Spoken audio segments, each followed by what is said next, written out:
How do you commemorate a big historical event when no one's sure what that event actually was?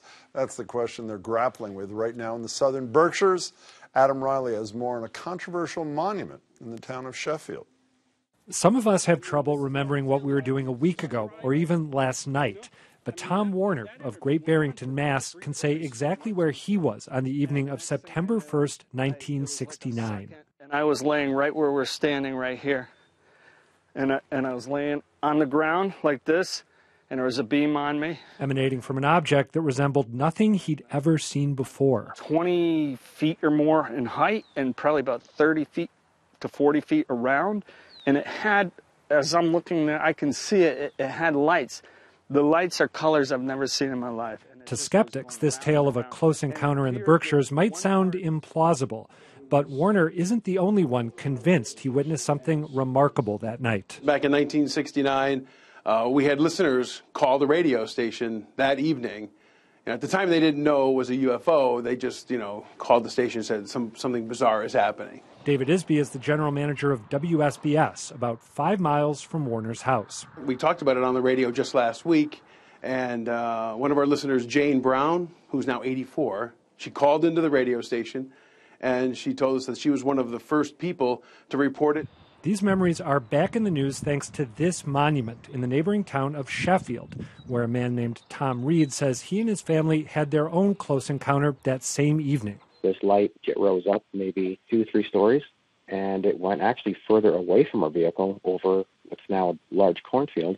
The monument itself didn't arrive until much later, in 2015, after the Great Barrington Historical Society took the unusual step of calling Reed's account historically significant and true. But now its future is in jeopardy. The town of Sheffield says the monument, which was erected by private individuals, might actually be on public property, which could force its removal. The citation from Governor Charlie Baker on the monument's face has lost some luster, too.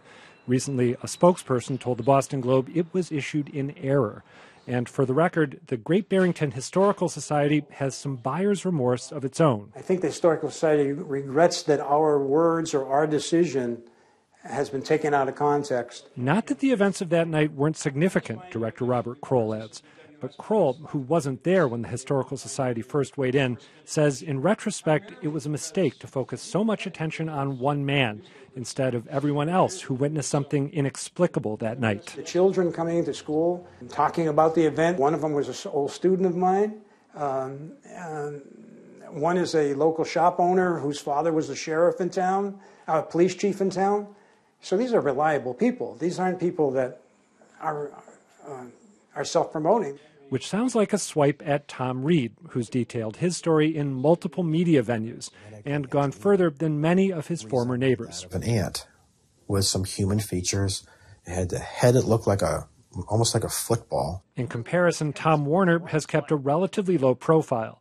Like Reed, though, he's convinced the Sheffield monument commemorates something momentous and that forgetting that evening would be a mistake. When you see something, it's like, I see you. I see that rock. I see that building.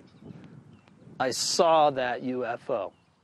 Adam Reilly joins you now. That's like a movie, by the way. That was like a news report. So why did the Great Barrington, I want to get the name right, Historical Society, decide to weigh in on this to begin with? My sense is that the former executive director there, not Robert Kroll, who signed the piece, that she wanted to get edgy and thought this was going to be a way to make history, more contemporary, more relevant, more fun.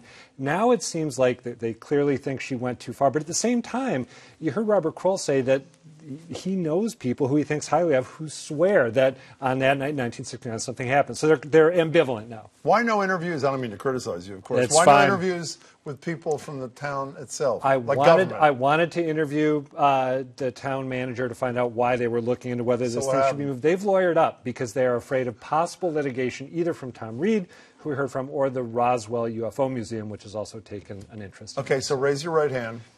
I, Adam Reilly. I, Adam Reilly. Believe what these people are saying or not?